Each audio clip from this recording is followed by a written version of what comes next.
Buenos días. Fríos, pero aquí seguimos. Mirad, yo quería comentar varias cosas. Empezar por lo de Pedro Castillo en Perú. Es gravísimo lo que ha pasado. Un presidente electo por el pueblo de forma mayoritaria es destituido por un parlamento que apenas tiene el apoyo del 10% de la población.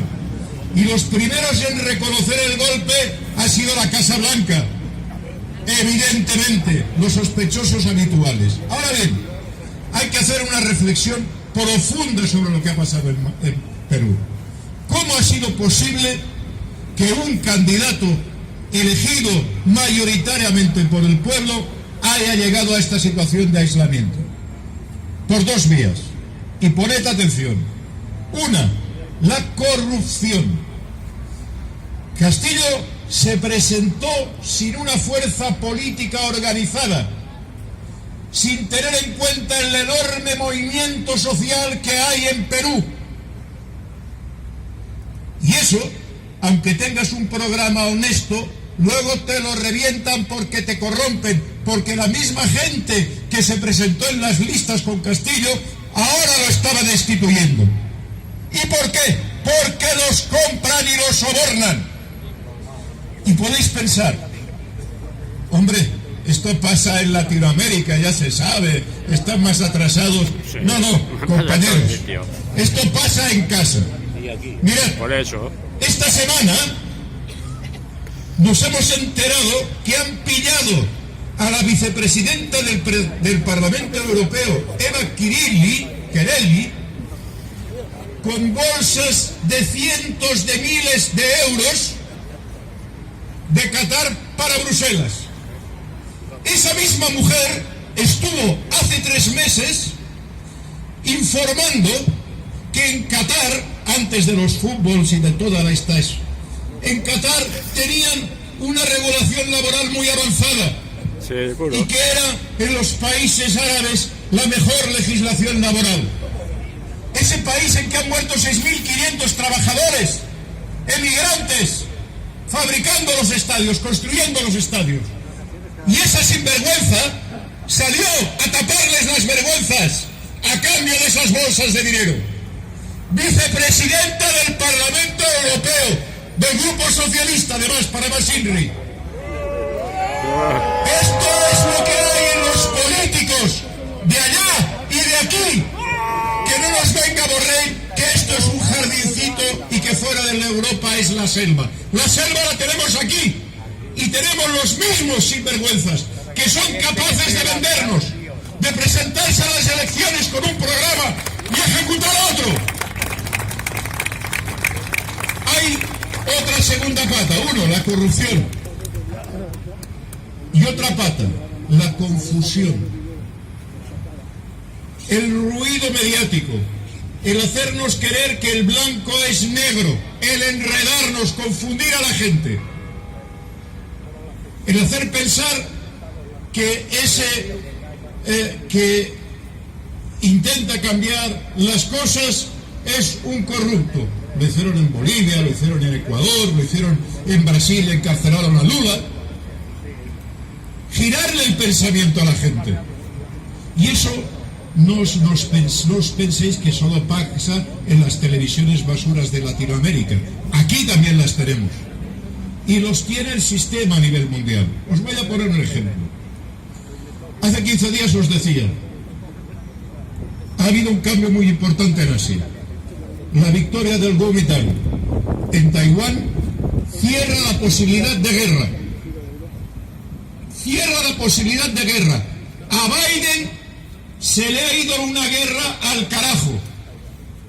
Los chinos, China Popular, ha conseguido ganar la guerra de la mejor manera posible, ganando políticamente a la gente y haciendo que Taiwán masivamente, más del 85% de las ciudades, hayan salido los candidatos contrarios a la guerra. Es una guerra que han ganado sin pegar un solo tiro.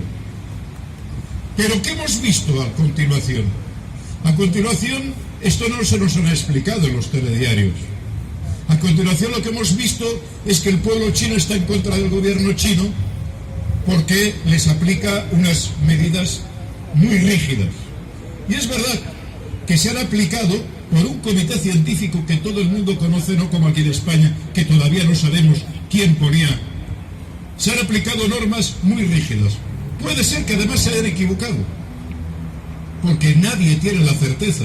Y por cierto, no nos pensemos que esto es cosa de los orientales, de los chinitos, que son muy crueles. Yo quiero recordar lo que se hacía con los leprosos hace 100 años, que se les metían los lazaretos a la fuerza, porque la gente estaba horrorizada y tenía miedo de contaminarse. Bien, en China han tomado políticas, pero los que no se dicen en ningún telediario son los resultados. Según la Organización Mundial de la Salud, en China, a causa de la COVID, han muerto 5.235 personas. En Estados Unidos, 1 millón. Es decir, en Estados Unidos ha muerto 190 veces más gente, siendo un país menos poblado, porque la probabilidad sería de 1000 veces más de morir de COVID en Estados Unidos que en China. ¿Habéis oído que esto se dijera en los telediarios? Al principio dijeron, no, es que los chinos falsean los datos. Cuando la CIA y todos los servicios de información no han conseguido desmentir la cifra que da la Organización Mundial de la Salud, entonces de eso no se habla. Se trata de crear ruido mediático para desprestigiar a cualquier país que tome un camino distinto al de Estados Unidos. Por ejemplo, que se tome las medidas para evitar que la guerra que ahora tenemos en Europa se extendiera a Asia. Les han fastidiado el negocio.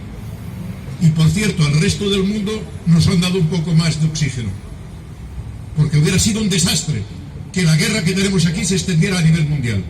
Para todos, el riesgo nuclear, la de muertes que podía traer, que ya trae la actual guerra, se hubiera extendido. De eso no dicen nada, lo ocultan.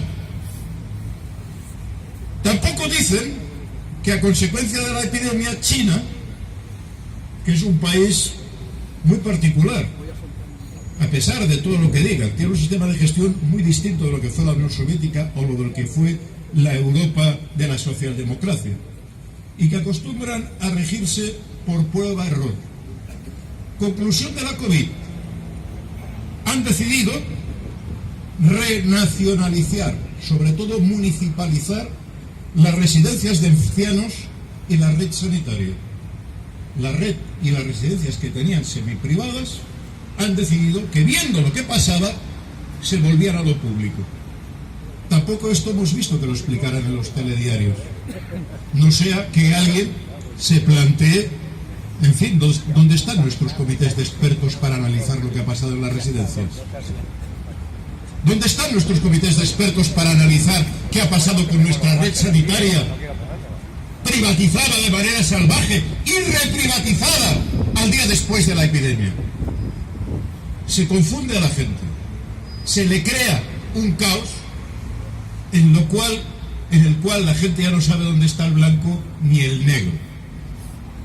Se le oculta la información real.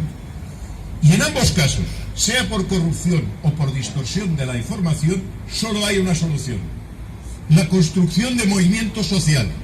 Hoy en Perú se están estableciendo coordinadoras de movimientos sociales que tenían que haberse hecho mucho antes, pero ya se sabe, al final aprendemos cuando truena Santa Bárbara. Y entonces los grupos gremiales, las coordinadoras laborales, las organizaciones de pensionistas, entonces ahora se ponen de acuerdo para evitar el golpe de Estado. A ver si nosotros somos más inteligentes y somos capaces de anticiparnos, construyendo la coordinadora de movimientos sociales y sindicales que estamos intentando construir en este momento, ahora, para defendernos.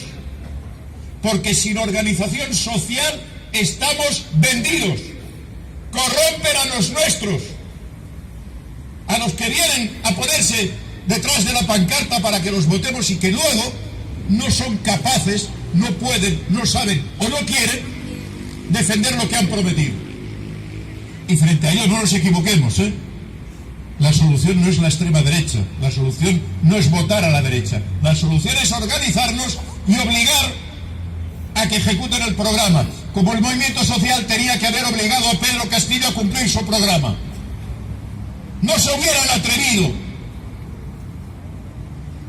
Curiosamente, Pedro Castillo prácticamente había renunciado a su programa de transformación. ¿Y por qué lo tumban? No por lo que ha hecho, sino por lo que simboliza. Pedro Castillo es un maestro, es un hombre del pueblo, es una indígena. Y las oligarquías que están desde la colonización española no podían soportar que un tipo que no era blanco, que un tipo que no era de la olla, de la oligarquía, gobernara. No sea que les diera ideas a la gente. Y claro, volvamos a la realidad. Ay, por cierto, y China ha hecho otra cosa que tampoco dice. En China, la jubilación de la mujer es a los 55 años y la del hombre a los 60. No lo explican. Y claro, cuando Escrivá nos dice que es imposible nuestras pensiones porque tenemos el problema del baby boom, que le expliquen a Escrivá que China ha aplicado durante muchos años la política del hijo único. Y a pesar de esto, pueden pagar las pensiones. ¿Por qué? Y por cierto, China tiene otro elemento muy interesante. Y es que las pensiones no se revalorizan con el IPC. Se revalorizan en función del Producto Interior Bruto, de lo que crece el país. Es decir, se revalorizan muy por encima del IPC. Porque a medida que se enriquece el país, y China ha crecido mucho, suben las pensiones, que sería lo normal, que sería lo que tendríamos que pedir, pero no, aquí no solo nos suben con... Nuestro país ha doblado la riqueza en los últimos 20 años. No, sino que encima nos lo quieren quitar. Y vayamos a nuestro país. Estamos en Navidad. ¿Qué es lo que hacen? Pues sacar un decreto ley que van a alargar el cómputo de 25 a 30 años. ¿Sabéis qué quiere decir esto? Primero, que los que hoy trabajan van a tener una jubilación mucho peor que la que tuvimos. Segundo, que la brecha de género va a aumentar. Hicieron una medida que daban unos euros por hijo, que conseguía resolver un poco más del 1% de ese 30%. Pero ahora con esta medida van a aumentar la brecha de género, porque las carreras de cotización de las mujeres son más cortas, notablemente más cortas. En el programa llevaban cerrar la brecha de género. ¡La van a abrir! Hemos conseguido una cierta victoria. Uno, que no se atrevan a discutirlo en el Parlamento y lo hagan por decreto ley. No quieren pasar vergüenza a los diputados de votar. Entonces, un decreto ley se lo pone el gobierno y si el Parlamento no dice nada, cuela. Pero mirad, eso es una victoria. No tienen el valor de salir a defender al púlpito la reforma de Escrivá. Segunda victoria. Los sindicatos no se atreven a firmar un pacto social. Y a algunos os puede parecer que esto no tiene importancia. La tiene y mucho. Porque cuando esos dirigentes no se atreven a vender en público, que son los responsables de haber estado tramando y haber permitido en silencio, sus afiliados y votantes, que son cientos de miles, no se sienten obligados a defenderlo. Y están más abiertos a nuestros argumentos. Es una victoria importantísima que no se firme el pacto social. Quiere decir que estamos ganando apoyos dentro de esos sindicatos. Porque la mayoría de la gente no es corrupta. No pueden comprar a todo el mundo. Compran a los diputados, compran a los dirigentes. Pero al afiliado sindical, al enlace sindical, al hombre que cada día va a trabajar o mujer, eso no lo pueden comprar. Y esas personas, con las presiones que han hecho, que han sido importantes, no es menor que el Congreso de la UGT votara en contra de la reforma. Luego, los dirigentes se pasan por el forro lo que dicen los congresos, claro. Pero no es un tema menor. Quiere decir que hay un gran esfuerzo y que hay mucha gente que apoya lo que estamos diciendo. ¿Qué van a hacer? Van a crear la Agencia de la Seguridad Social. Tenemos en este momento una lista con más de 4.500 bienes inmobiliarios de la Seguridad Social. Por ejemplo, Vallebrón o el Piramidón en Madrid. Son bienes que pertenecen a la Seguridad Social y que son bienes que pueden garantizar el pago de las pensiones. ¿Qué hace Escrivá? Crea una agencia para privatizar de la noche a la mañana estos 4.500 bienes que tenemos censados, que es posible que sean más. Pero de 4.500, COESPE tiene la lista. Calle, número, metros cuadrados. ¿Y con qué método? Con un método muy interesante. Resulta que el Estado renuncia a valorar esos activos y plantea que sea el comprador privado el que le ponga precio. La madre que lo Tiene parió. narices. Tiene narices. Es decir, yo por Vallebrón te pago 1.000.000 de euros. Ah, bueno, si el sector privado dice que vale 1.000.000 de euros, cualquier empresa privada norteamericana sanitaria puede comprar mañana Vallebrón o el Piramidón. Y esto se hace con nocturnidad y alevosía a los 4 días de Navidad, con el silencio cómplice de la mayor parte de los diputados. ¿Qué más hacen? Se siguen negando la auditoría, porque primero quieren vender los bienes, quieren liquidarlos. Se siguen negando y empiezan a decir que igual hacen una auditoría de broma a través del propio ministerio, no en el Tribunal de Cuentas. No, nosotros queremos una auditoría objetiva, no que la hagan 4 becarios contratados por el ministro. Y la vamos a seguir exigiendo. Nos dicen, además, que todo esto hay que cerrarlo el 31 de diciembre. Y la pregunta es, ¿por qué? ¿Qué pasa el 31 de diciembre? No, porque si no hemos aprobado la reforma de las pensiones, su recorte, no nos dan el dinero de la Next Generation. ¿Pero qué tiene que ver una cosa con la otra? Pues sí. Primero, ¿a dónde va ese dinero? En el 90% se van a las grandes empresas, a Telefónica, Endesa, Volkswagen. Y dan unas cuantas migajas para que lo repartan los ayuntamientos y entren a tragar con esa broma. De nuevo, la corrupción. Pero el problema es que Next Generation se tiene que devolver. Lo plantean como algo gratuito. Se tiene que devolver. Y es por eso que le exigen a Nadia Calviño que se reduzcan las pensiones, que se privaticen, porque de ahí quieren sacar el dinero que pague la Next Generation. Por eso la están anunciando ahora por la televisión. Sí, vamos a ser más ecológicos, vamos a tener mejores comunicaciones, van a plantar un jardín en tal sitio, gracias a los benefactores europeos que nos dan un préstamo que vamos a pagar con las pensiones y con nuestros derechos sociales. Es una situación complicada. Y finalmente, siguen empujando las pensiones privadas. Y también, tengo por ahí la cartera, no es igual. Resulta que la semana pasada se publica se publica la rentabilidad de los fondos de pensiones en España.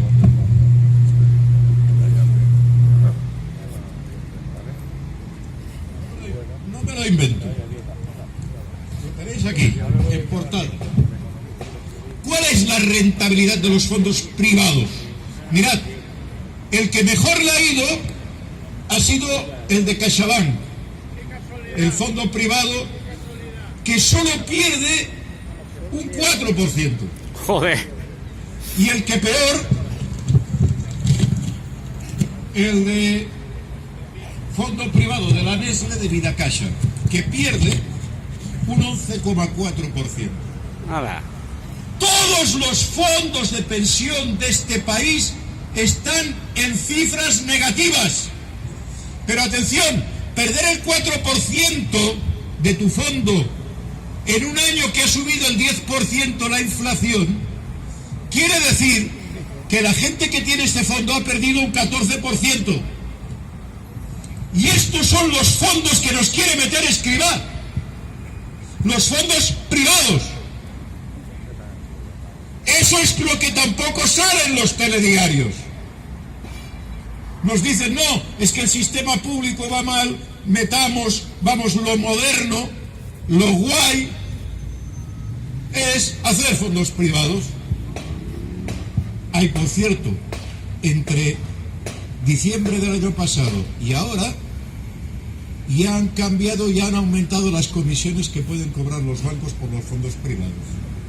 También es otra de las cosas del decreto ley, de como quien no dice la cosa, sacan un nuevo reglamento que les da más margen a los bancos para cobrar comisiones de los fondos privados. Bien, hay que decir que lo tenemos bastante crudo. Esto no le vamos a poder dar la vuelta este mes. Nos la van a colar. Van a aprobar este decreto ley y van a tirar adelante. Ahora bien, ¿quiere decir que nos vamos a quedar quietos? No. En primer lugar, COESPE ya ha empezado una campaña conmemorativa para recuperar la memoria histórica del 14 de diciembre. Para decirles a nuestros hijos y a nuestros nietos que aquí, en este país, hubo una clase obrera que cuando se intentó reformar el sistema de pensiones, plantó cara y paró el país. Y el gobierno de Felipe González se tuvo que ir para atrás, porque hasta su sindicato, la UGT, salió a la calle y paró el país. Ojo también con esto, ¿eh? A esos que dicen que claro, que con los traidores a ningún sitio. Os equivocáis. Necesitamos a todo el mundo con nosotros para ganar otra vez. Y lo primero que hay que hacer para ganar es recuperar la memoria histórica y recordarle a nuestros hijos y a nuestros nietos que el 14 de diciembre la clase obrera española le paró los pies al gobierno, aunque dijera que el gobierno era de los suyos. Y un huevo. La gente salió a la calle a defender el sistema público de pensiones y ganó. No al día siguiente, al cabo de 7 meses, pero ganó. Y atemorizó a los poderes financieros, a los que empujaban a ese gobierno hacia el camino de las privatizaciones. Hemos de recuperar la memoria histórica, cargarnos de razones. Hemos de explicar esta ley. Mirad, ahora va a ser difícil explicar a la gente, porque ahora le van a subir la pensión. La gente lo que va a ver el mes que viene es que va a cobrar más. Los jóvenes... Bueno... Primera cuestión, hemos de cargarnos de razón y explicar lo que ocurre, sabiendo que la gente lo va a sentir dentro de unas semanas, no mañana. En segundo lugar, los jóvenes. COESPE tiene una consigna muy clara: salarios y pensiones con el IPC. Que suban los salarios lo mismo que suben las pensiones. Y les decimos a los jóvenes, compañeros del metal, compañeros funcionarios, que habéis permitido que os suban solo un 4. Mirad lo que hacen los abuelos, que ganan el 8,5, peleando en las calles. A ver si se os pega algo. Vamos a hacer esa pedagogía. Y les vamos a decir, compañeros trabajadores, que son nuestros hijos, que son nuestros nietos, mirad, os van a robar la pensión. El aumentar el cómputo a los 30 años es que vais a cobrar menos cuando os jubiléis. Antes nos jubilábamos con el 80% del salario, ahora ya estamos en el 70%. Pero con estas medidas vamos a acabar eso, como en Latinoamérica, que se acaba cobrando el 20% de lo que cobrabas el último salario. Esto es lo que quieren imponernos.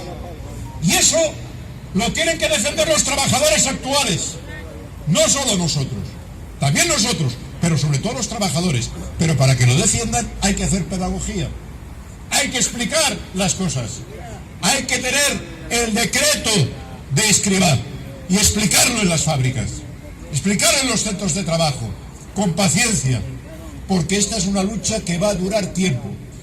Siguiente cosa que podemos hacer. La siguiente cosa es, ante un escenario de guerra, plantear que ni arriba los salarios y las pensiones y abajo las armas. Porque nos dicen que no hay dinero, pero doblan el gasto militar.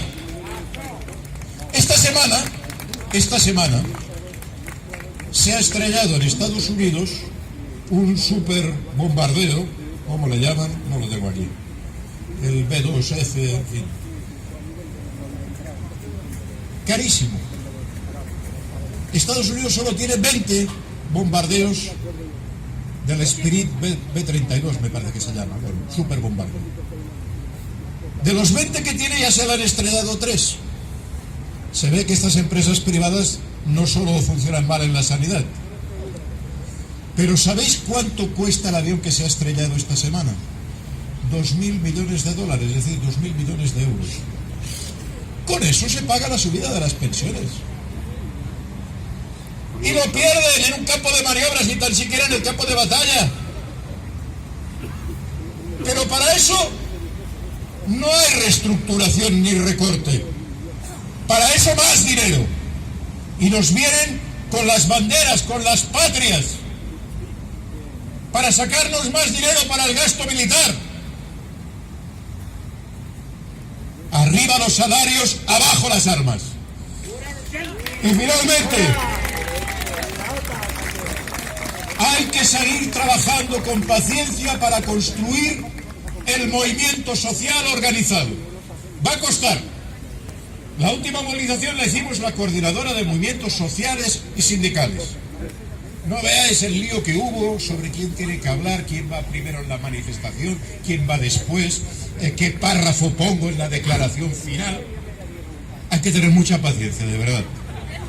Mucha, porque los que hacen menos son los primeros que quieren ir. Pero hay que tener esa paciencia.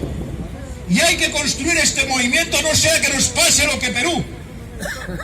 Hay que establecer alianzas con Marea Blanca, con la PAC, con el sindicato de Yugatés, con las Kelly. Construir un movimiento social que desde la independencia de cada movimiento, con los sindicatos de estudiantes, con los sindicatos y coordinadoras de trabajadores, para parar este desastre. Porque juntos somos invencibles, juntos nos temen. Por eso reforman el Código Penal. Por eso no quitan la ley Mordaza. Y por eso enriquecen el Código Penal con figuras como la ocupación de las calles y las carreteras. Porque antes que nosotros, en nuestras tumultuosas y conflictivas asambleas, decidamos si cortamos una calle o ocupamos un edificio o hacemos una manifestación, ellos ya saben que igual algún día se nos ocurre esto y por tanto ya lo meten en el Código Penal. Pero mirad, no hay código penal que pueda parar a los pueblos. No hay leyes ilegítimas que nos puedan robar. Les decimos al señor Escrivá y a los inversores privados que vayan a comprar esos bienes de la seguridad social: esas compras son ilegítimas. El día de mañana, si tenemos fuerza, se los vamos a expropiar. No vamos a reconocer esa venta ilegítima de nuestras propiedades, de las propiedades del pueblo. Es una venta fraudulenta, engañosa, con la corrupción. Y eso es nuestro, y no lo olvidamos, y haremos lo posible para que no lo olviden ni nuestros hijos ni nuestros nietos. Compañeras y compañeros, tenemos un invierno que va a ser duro, vamos a ver cosas que nos van a disgustar, pero estamos construyendo movimiento, estamos ganando los argumentos. Estamos ganando los argumentos cuando no se atreven a aprobar una ley y recurren al decreto. Estamos ganando argumentos cuando no se atreven a hacer en público un pacto social y van por detrás. Claro que sabemos que van por detrás, pero es muy importante aislar a nuestros adversarios, hacer que nuestros representantes políticos nos tengan más miedo a nosotros que a los fondos de inversión y a los medios de comunicación. Este es el reto que tenemos por delante y lo vamos a ganar. El pueblo acaba por ganar. No olvidéis que somos 10 millones de pensionistas y 20 millones de trabajadores y trabajadoras en este país. Somos el país, somos la fuerza, somos los que creamos riqueza. Y los otros son unos ladrones muy bien organizados, mucho mejor que nosotros, desde luego. Pero unos ladrones que acabarán arrollados por la historia y por el peso de la gente. La lucha es el único camino. Gobierne quien gobierne, las pensiones se defienden. Bien. La lucha es el único camino.